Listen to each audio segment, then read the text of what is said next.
Assalamualaikum warahmatullahi wabarakatuh. Bismillah, alhamdulillah. Berjumpa kembali bersama saya channel Al Husain.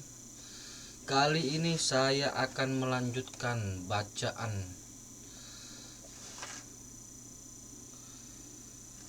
audiobook yang ditulis oleh Lothrop Stoddard yang berjudul Dunia Baru Islam. Memasuki bab berikutnya, yaitu Sultan Hamid takut benar berkembangnya pemikiran liberal dalam Islam yang dipelopori oleh kaum Turki muda. Bismillahirrahmanirrahim. Penguasa-penguasa muslimin takut benar akan berkembangnya agitasi liberal di kalangan rakyat, dan mereka bertekad untuk mempertahankan kekuasaan mereka yang tak terbatas. Sultan Turki yang baru, Sultan Abdul Hamid, segera membubarkan parlemen, mengejar-ngejar golongan liberal, dan mengembalikan despotisme yang tak kenal ampun. Di negeri Parsi, Syah menindas suatu gerakan liberal yang baru dengan kekejaman yang sama. Sedangkan di Mesir, pemerintahan Chidwi Ismail yang boros mematikan kehidupan politik kebangsaan dengan memancing turut campurnya Eropa dan memaksakan berlakunya kekuasaan Inggris. Sampai kepada revolusi Turki muda tahun 1908, tidak banyak tanda-tanda agitasi liberal tampak dalam daerah-daerah Islam yang masih merdeka ini. Tetapi agitasi tetap ada, walaupun di bawah tanah secara sembunyi-sembunyi. Beratus-ratus patriot muda lari ke luar negeri untuk belajar dan untuk meneruskan propaganda liberalnya. Dan dari tempat-tempat seperti Swiss, Turki muda, Iran muda, dan sesamanya menyebarkan ratusan surat selebaran, buku-buku pengetahuan tentang revolusi, dan menyelundupkannya ke negaranya yang kemudian dibaca oleh teman-temannya yang tertindas. Dari tahun ke tahun, suara menuntut kemerdekaan bertambah keras dan lantang. Kian lama kian merata, berkata seorang penyair Turki muda. Segala apa yang kita kagumi dalam peradaban barat, buah dari ilmu pengetahuannya dan keseniannya, adalah akibat dari kemerdekaan. Segala suatu mengambil cahayanya dari bintang kemerdekaan yang cemerlang. Tanpa kemerdekaan, suatu bangsa tidak punya kekuasaan, tidak punya kemakmuran. Tanpa kemerdekaan tidak ada kebahagiaan, dan tanpa kebahagiaan eksistensi kehidupan sebenarnya, kehidupan abadi, suatu kemustahilan. Dirgahayu untuk nyala api kemerdekaan abadi. Ditulis oleh Van Berry, halaman 232. Mendekati akhir abad ke-19, golongan Eropa yang berpandangan tajam sudah mulai memperhatikan gerakan politik kemerdekaan, bergolak diam-diam di tengah-tengah penindasan kezoliman.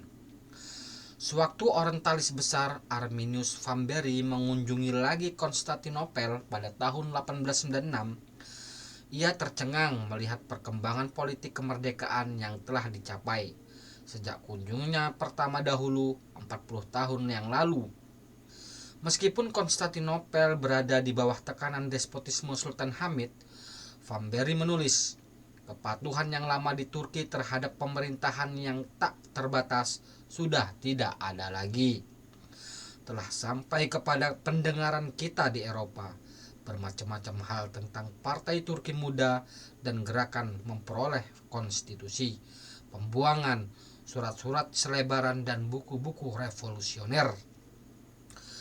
Tetapi yang tidak kami ketahui ialah semangat yang mencetuskan jiwa segala lapisan masyarakat yang beraneka warna itu, yang membawa kita kepada keyakinan bahwa bangsa Turki telah maju dan rakyatnya bukan lagi makanan empuk bagi kekejaman yang sewenang-wenang. Di Turki sesungguhnya hal ini bukanlah persoalan Partai Turki Muda, karena setiap orang Turki yang terpelajar menjadi anggota partai ini. Dalam hubungan ini mestilah kita melihat kegoncangan yang cepat berkembang ketika itu di seluruh negeri timur yang tunduk kepada kekuasaan politik Eropa pada akhir abad ke-19. Kerajaan-kerajaan Islam yang besar yang masih menikmati sedikit kemerdekaan hanya 4: Turki, Persia, Maroko, dan Afghanistan. Dua yang akhir ini dalam kemunduran sehingga tidak terhitung dalam barisan negara-negara yang maju. Dua yang pertama keadaannya agak lebih maju. Keduanya menjadi tempat pergolakan yang diharapkan akan menjadi gerakan politik kemerdekaan melawan despotisme bangsa sendiri.